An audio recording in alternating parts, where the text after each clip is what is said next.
Shalom, shalom. This video is about the Gospel of John chapter 11 verses 11 to 16, and it's about the disciples' prayer for Lazarus' restoration.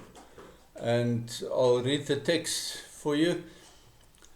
After he, that refers to Yeshua, said this, he told them, "Our friend Lazarus has fallen asleep, but I'm going there to wake him up." So the disciples said to him, "Master, if he has fallen asleep, he will get better."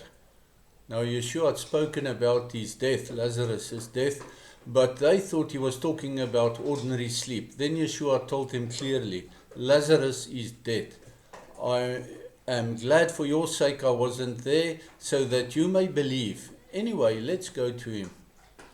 Then Thomas, called the twin, or very often the translation used the Greek word for twin, which is Didymus, Thomas Didymus, and he is the same Thomas who is later known as the doubting Thomas.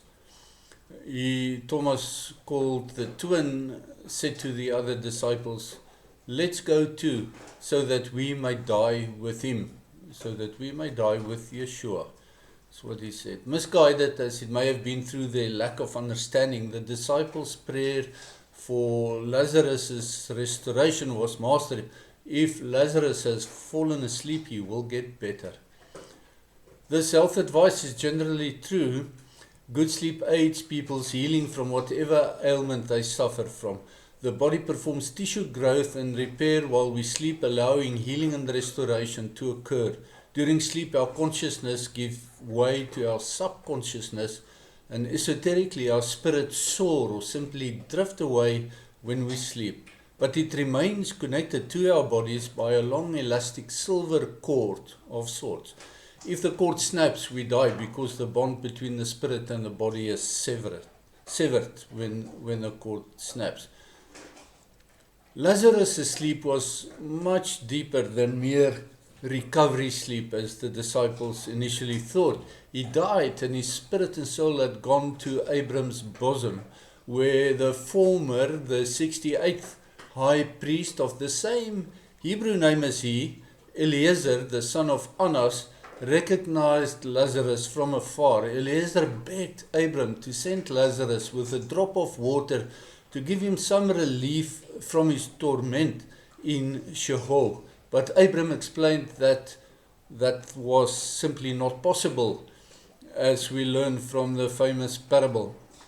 Yeshua explained it bluntly to the disciples. He said, "Lazarus died," adding that an opportunity was created for them to believe that he had the power over life and death.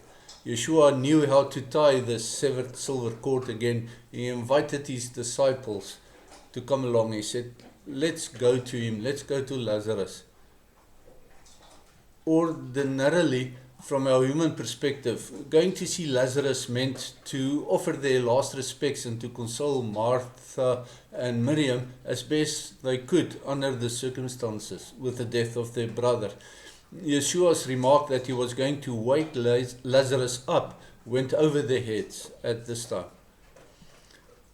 Which raises a question: what happens when we die?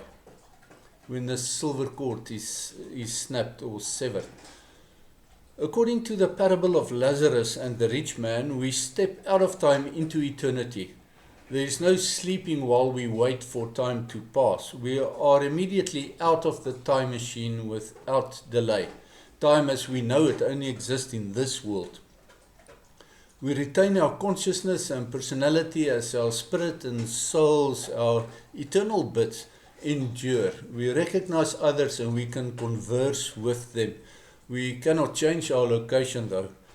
If you end up in Sheol, you'll remain in eternal torment. But if you are appointed to enter into Adonai's rest through his loving kindness and through faith and a relationship with Yeshua, then you will experience his comforting presence.